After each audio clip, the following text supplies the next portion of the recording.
Good morning, जय हिंद दोस्तों। वंदे मातरम। माँ दुर्गा क्लासेस में आपका हार्दिक स्वागत एवं अभिनंदन है। मैं चंद्रेश सर आज आप लोगों के TET, C TET, super TET इत्यादि शिक्षक पात्रता परीक्षा के लिए महत्वपूर्ण टॉपिक लेकर आया हूँ। ध्यानपूर्वक देखिए, यह वीडियो आपके लिए बेहद महत्वपूर्ण होगा, जिससे आपका आने वाला भविष्य उज्जवल होगा और आपका परिवार सुखमय होगा। आज मैं चंद्रेश सर आप लोगों के बीच डीएलएड द्वितीय सेमेस्टर का सेकेंड पेपर लेकर आया हूं, प्रारंभिक शिक्षा के नवीन प्रयास। तो प्रारंभिक शिक्षा के नवीन प्रयास में आज का टॉपिक होगा ऑकलैंड की शिक्षा नीति 1839। ठीक है, तो चलिए आप ध्यान दीजिए।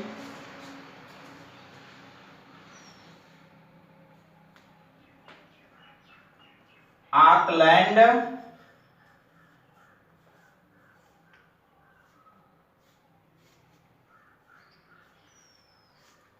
की शिक्षा नीति।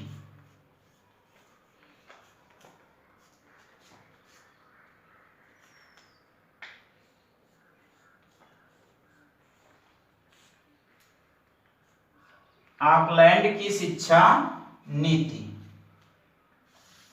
तो ध्यान देंगे 1839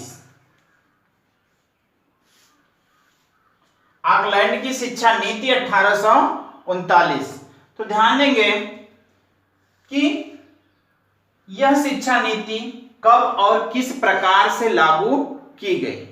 तो इसके पहले सन 1835 में लॉर्ड मैकाले की शिक्षा नीति चल रही थी। लॉर्ड मैकाले की शिक्षा नीति चल रही थी।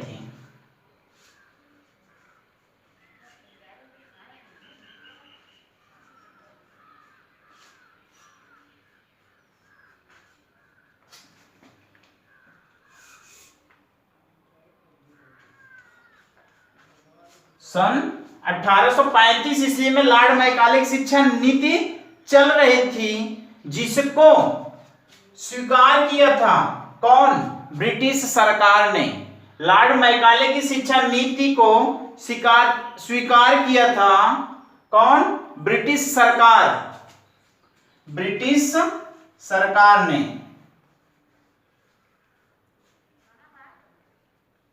ब्रिटिश सरकार ने अर्थात लॉर्ड मैकाले की शिक्षा नीति को स्वीकृति प्रदान की। किसने? लॉर्ड विलियम बेंटिंग ने। Lord William Bentinck.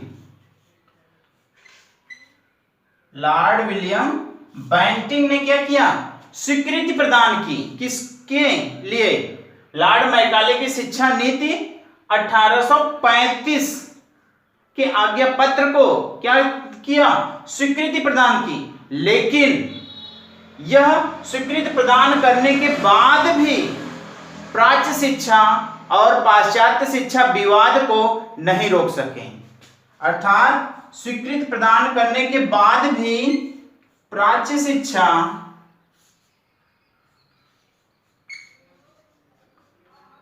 व पाश्चात्य शिक्षा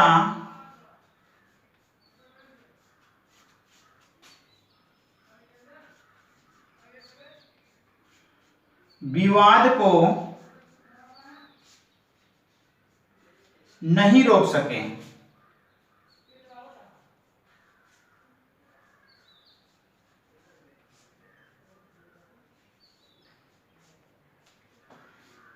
और जैसे ही इन्होंने अर्थात लॉर्ड विलियम बेंटिंग ने लॉर्ड मैकाले की शिक्षा नीति को स्वीकृति प्रदान की थी, उसके 13 दिन के बाद ही, कितने दिन के बाद? स्वीकृति प्रदान करने के 13 दिन बाद स्वीकृति प्रदान करने के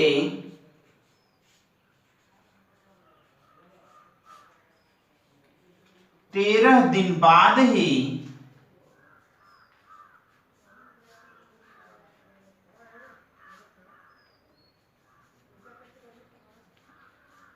अपना इस्तीफा दे दिया।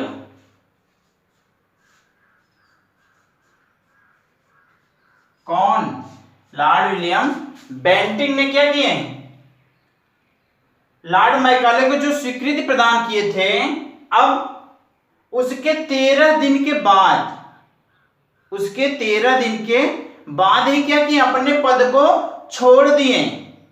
जब यह अपने पद को छोड़ दिए तब लॉर्ड ऑकलैंड को उसका उत्तराधिकारी बनाया गया। तब लॉर्ड ऑकलैंड को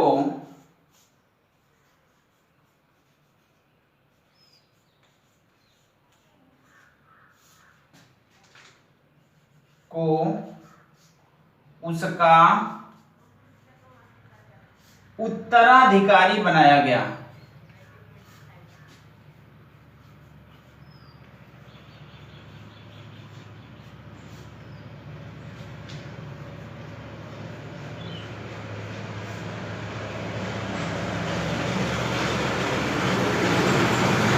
उत्तराधिकारी बनाया गया।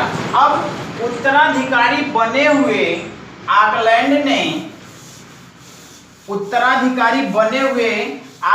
ने लगातार 4 वर्षों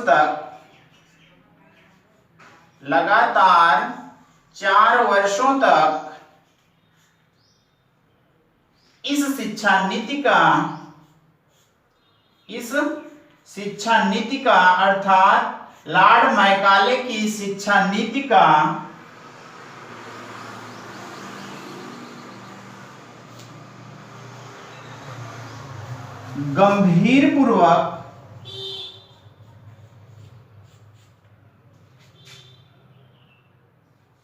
गंभीरपूर्वक अध्ययन किया।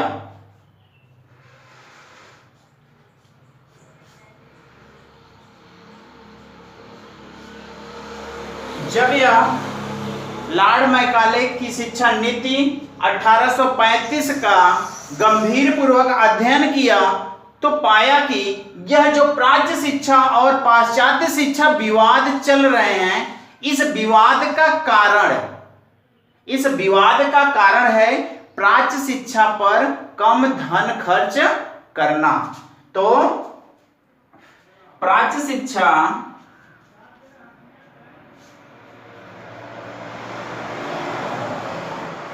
व पाश्चात्य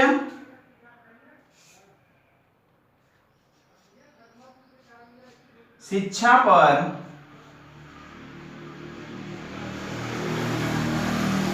विवाद का कारण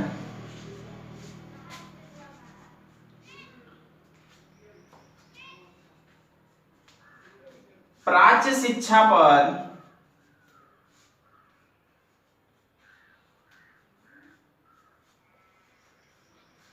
कम धन खर्च करना पाया।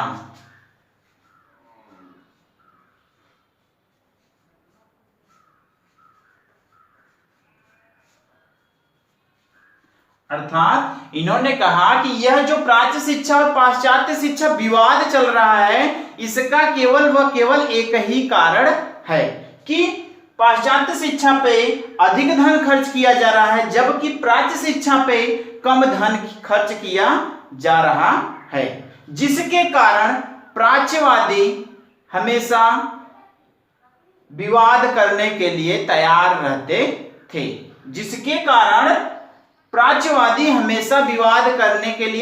रहते थे। अब अपने विवेकपूर्ण, चलिए देखिए, अब अपने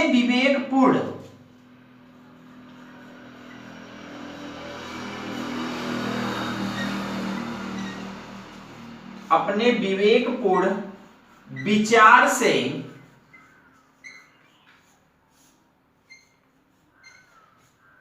लॉर्ड ऑकलैंड ने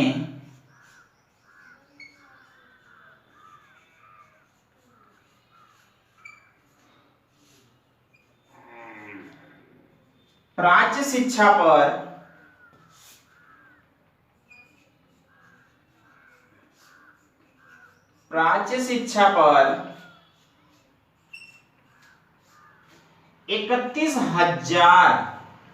31,000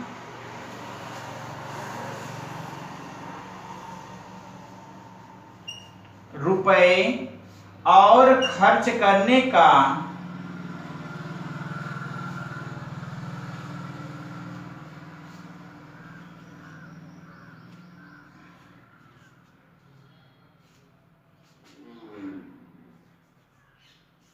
एक विवरण पत्र घोषित किया।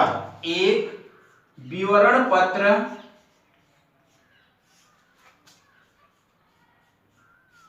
घोषित किया।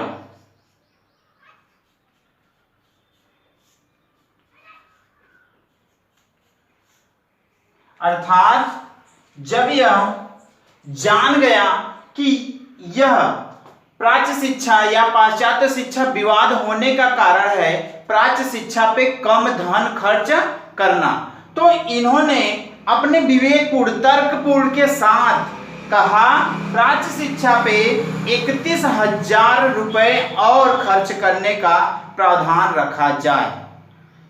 तब यह उसके लिए एक आज्ञा पत्र घोषित करता है, जिससे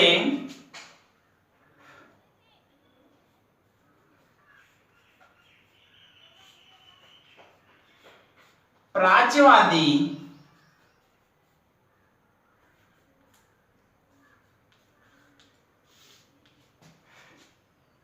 बहुत खुश होते हैं, जिससे प्राच्यवादी बहुत खुश होते हैं।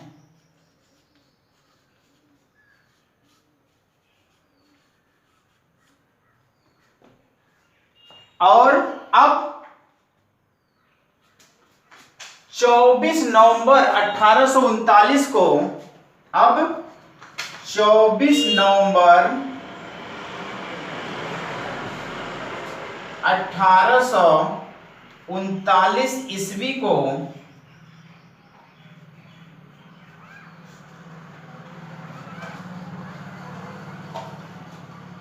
इनके द्वारा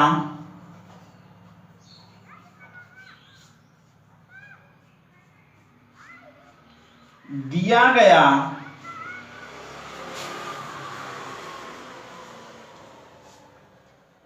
आज्ञा पत्र स्वीकार कर लिया जाता है।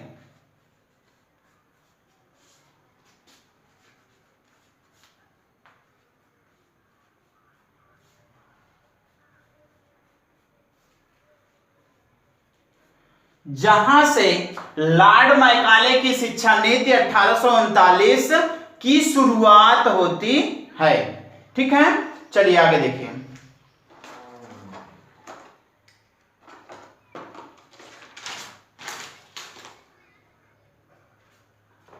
अब यह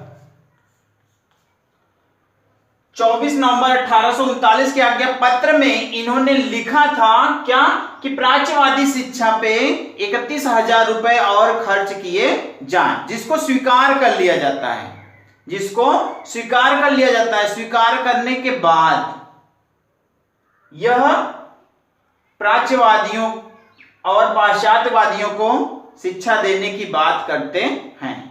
अब यह भी लॉर्ड मैकाले के निस्यंदन सिद्धांत के, यह भी लॉर्ड मैकाले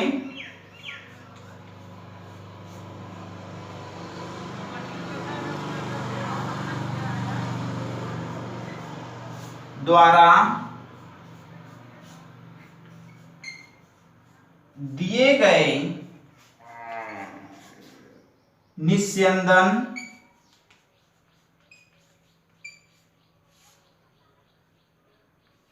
के सिद्धांत को निस्यंदन के सिद्धांत को या छनाई के सिद्धांत को लॉर्ड आकलैंड भी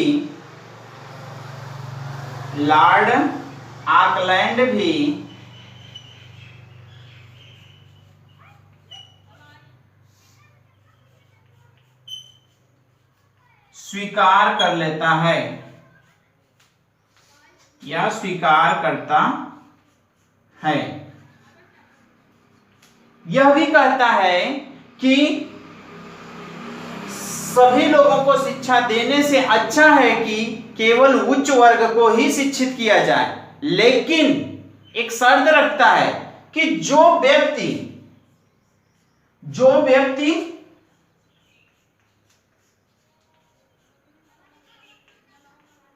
शिक्षा लेने के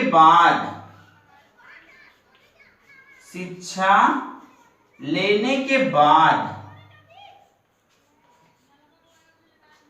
किसी प्रकार के बंधन में न हो, किसी प्रकार के बंधन में न हो, बल्कि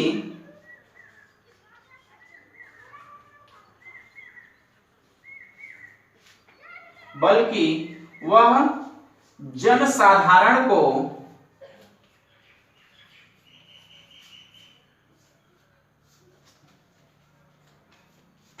शिक्षित करने के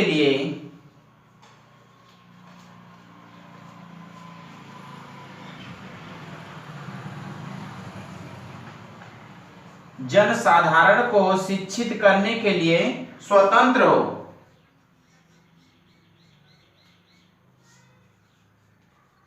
अर्थात कोई भी बाबू वर्ग के व्यक्ति जो इस निस्यंदन के सिद्धांत से शिक्षा ग्रहण करते हैं वह क्या हो, पूरी तरह से स्वतंत्र हो, वह किसी बंधन में न बंधे हो कि आज शिक्षा ले और कल कहें कि हम निम्न वर्ग को या जनसाधारण को पढ़ा नहीं सकते हैं। ठीक है, तो ध्यान दीजिए।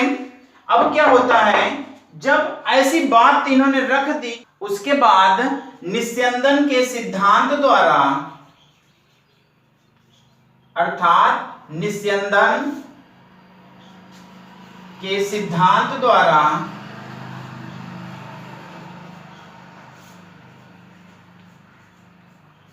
लोगों को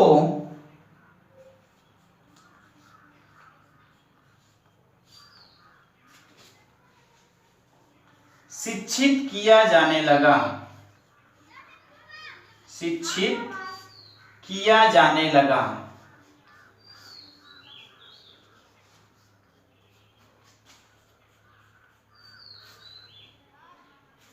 परंतु निष्कर्ष यह निकला कि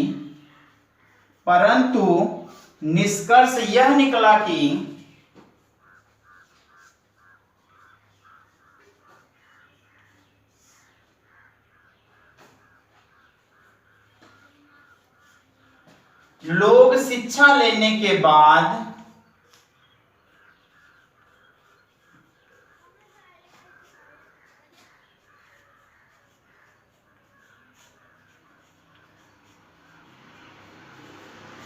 जनसाधारण को शिक्षित न कर सकें,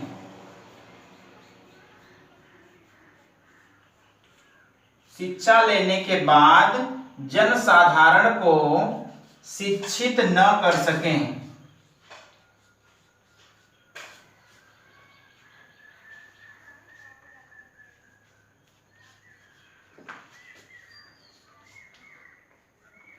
जिसके कारण जनसाधारण अच्छे प्रकार से शिक्षित नहीं हो पाया। अर्थात निस्यंदन के सिद्धांत के द्वारा जिन लोगों को शिक्षा दिया गया वह शिक्षा ग्रहण करके अपने व्यवसाय में लग गए और जनसाधारण पूरी तरह से निरक्षर रहने लगे। इसलिए यह सिद्धांत भी, अर्थात यह शिक्षा नीति भी अधिक दिन तक नहीं चला। अब बात यह आती है कि इस शिक्षा नीति द्वारा जो फैसला लिया गया था उससे क्या परिणाम निकला? तो उससे परिणाम यही निकला कि जो प्राच्य शिक्षा और पाश्चात्य शिक्षा विवाद थे वह तो समाप्त हो गया। ऑकलैंड के प्रभावपूर्ण विचार से प्राच्य शिक्षा और पाश्चात्य शिक्षा विवाद समाप्त हो गया और निस्यंदन सिद्धांत को अपनाया गया, जिससे लोगों को शिक्षित किया गया। परंतु निष्कर्ष यह निकला कि जिन जनसाधारण के लिए यह शिक्षा व्यवस्था की गई थी वही जनसाधारण शिक्षित नहीं हो पाए। ठीक है, अब अगले कक्षा में हम आपसे मिलेंगे एडम रिपोर्ट लेकर। ठीक है, तो ध्यान रखिए। यह वीडियो यदि आपको अच्छी लगी हो तो लाइक एवं सब्सक्राइब करना बिल्कुल ना भूलिए। ओके, धन्यवाद।